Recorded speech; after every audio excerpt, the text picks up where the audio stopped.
Assalamualaikum warahmatullahi wabarakatuh. Baik, Bapak Ibu yang saya hormati, kali ini saya akan memberikan tutorial bagaimana kita bekerja kolaboratif dengan menggunakan Google Spreadsheet, di mana untuk penyusunan rencana strategik ini memang seyogyanya harus dilakukan diskusi secara intens, tapi karena dalam situasi dan keadaan pandemi sekarang, maka physical distancing atau protokol kesehatan wajib untuk diterapkan. Karena itu saya menggunakan pendekatan untuk kolaboratif menggunakan Google Spreadsheet. Jadi yang pertama harus dilakukan adalah pada WA Group SMKN 1 Manajemen sudah saya sertakan link untuk spreadsheet di sini. Tinggal diklik saja. Nanti langsung menuju kepada rencana Renstra 2020 kurung tutup kurung buka kurung 6 kurung tutup 6. Jadi di sini nanti Bapak Ibu wajib untuk memberikan sumbangsi, ide dan saran berdasarkan masing-masing tupoksi, berdasarkan masing-masing standar kompetensi yang sudah menjadi tugas masing-masing. Ini tertera di SK untuk tim pengembang sekolah 2020. Misalkan di sini untuk standar kompetensi lulusan, anggotanya adalah Bu Yeni, Bu Sensus, Bu Erni, dan Bu Pur. Dan saya harapkan untuk partisipasinya untuk mengisi analisa kekuatan dan kelemahan untuk masing-masing variabel yang ada untuk lingkungan strategi lingkungan internal dan lingkungan strategi eksternal. Jadi internal ini terdiri dari 11 variabel, dan masing-masing variabel ini bisa dilihat dari 5 indikator. Sekali lagi, masing-masing variabel ini, misalkan untuk lingkungan strategik internal itu ada 11 variabel: manajemen, pemasaran, keuangan, operasional, kegiatan mengajar, sarana dan prasarana, hubungan sekolah dengan stakeholder, sistem informasi dan manajemen, tenaga pendidik, tenaga kependidikan, lulusan, dan penelitian dan pengembangan. Ke-11 variabel untuk LSI, lingkungan strategik internal, ini wajib untuk diisi. Dilihat dari 5 indikator, bisa dilihat dari SDM-nya atau man-nya, bisa dilihat dari sarananya, bisa dilihat dari material, bahan baku, dalam hal ini adalah siswa atau stakeholder, bisa dilihat dari metode dan modal. Jadi sekali lagi, untuk indikator ini tidak wajib untuk diisi semua, tapi wajib diisi minimal salah satu dari kekuatan dan salah satu dari kelemahan. Ya, misal saya ambil contoh, saya langsung ke standar pendidik dan tenaga kependidikan, di mana di sini ada Pak Sudi, Pak Suharji, Pak Alek. Saya langsung ke standar 7 yang merupakan tanggung jawab dari ketiga tim manajemen, tim pengembang sekolah ini.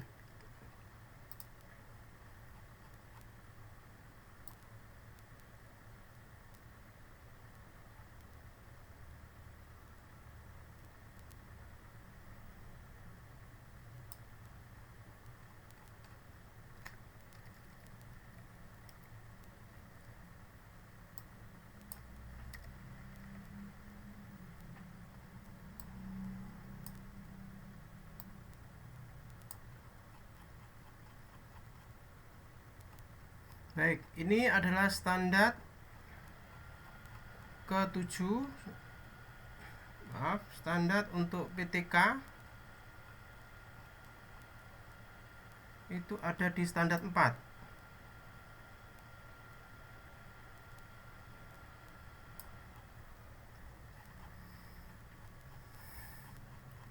Kita cari yang standar keempat.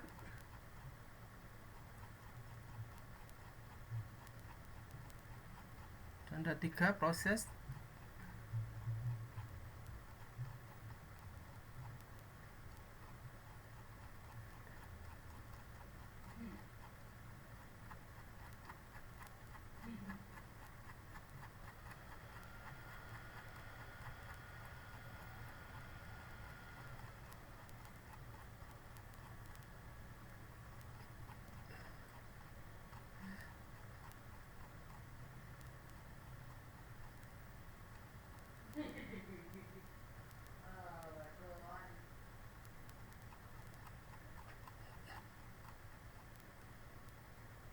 Ya, ini adalah standar PTK.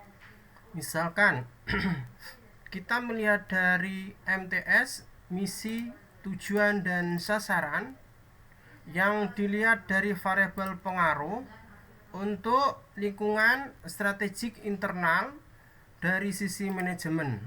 Misalkan di sini misinya menanamkan dan mengembangkan karakter dan etika yang berasaskan iman dan takwa.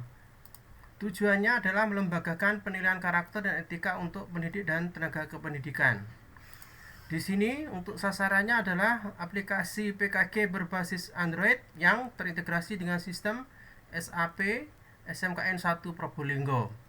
Ya. Jadi dari sisi kekuatan, misalkan saya memberikan saran atau memberikan pendapat bahwasanya kekuatan yang berkaitan dengan MTS, misi, tujuan, dan sasaran dari standar PTK, dari sisi variabel pengaruh manajemen, saya memberikan pendapat bahwasanya struktur organisasi sekolah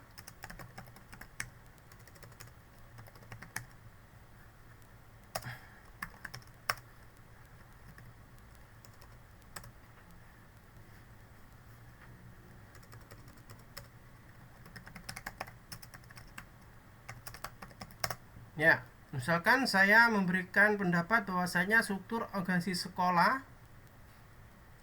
yang ada di SMKN 1 Probolinggo sudah terlembaga dengan baik. Untuk membedakan ini adalah pendapat atau saran dari saya, maka Bapak Ibu tim pengembang sekolah dapat memberikan mark di sini, misalkan ini pendapat saya.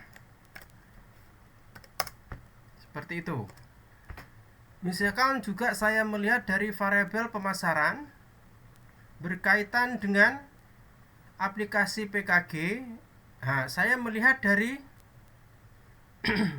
Juknis bahwasanya berkaitan dengan variabel pemasaran tersedianya POS atau prosedur operasional standar dari pemerintah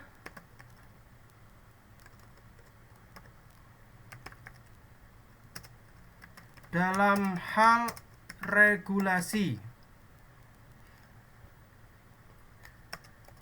peraturan-peraturan yang mengikat ASN, baik itu PNS atau P3K, itu sudah disediakan oleh pemerintah dalam bentuk undang-undang, peraturan pemerintah, peraturan Permendikbud dan turunan Juknisnya yang relatif sangat lengkap dan rigid.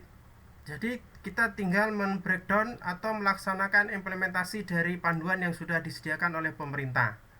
Jadi itu saya anggap sebagai sebuah kekuatan. Jadi kita tidak membuat baru lagi, misalkan. Nah, seperti itu sampai dengan variabel pengaruh terakhir untuk penelitian dan pengembangan. Berikutnya menginjak kepada lingkungan strategik eksternal, kurang lebih sama. Yang membedakan untuk lingkungan strategik eksternal ini ada 5. Kalau lingkungan strategik internal tadi ada 5 variabel pengaruhnya, sedangkan untuk lingkungan strategik eksternal ini ada 5. Jadi terdiri dari variabel ekonomi, pengaruh sosial, pengaruh politik, pengaruh teknologi, dan pengaruh persaingan industri. Baik, demikian Bapak Ibu, semoga penjelasan singkat ini bisa dimengerti dengan baik dan yang jelas eksekusinya yang jelas kami sangat membutuhkan peran serta saran dan pendapat dari Bapak Ibu tim pengembang sekolah, karena membuat rencana strategik ini adalah membuat mimpi kita ke depan. Mimpi kita ke depan itu tidak dibuat oleh 1 dan 2 orang, tapi dibuat dalam sebuah tim. Jadi ini adalah mimpi kita bersama mewujudkan SMKN 1 Probolinggo untuk 5 tahun ke depan, apa yang akan kita raih. Demikian penjelasan singkat dari saya akhiri. Wassalamualaikum warahmatullahi wabarakatuh.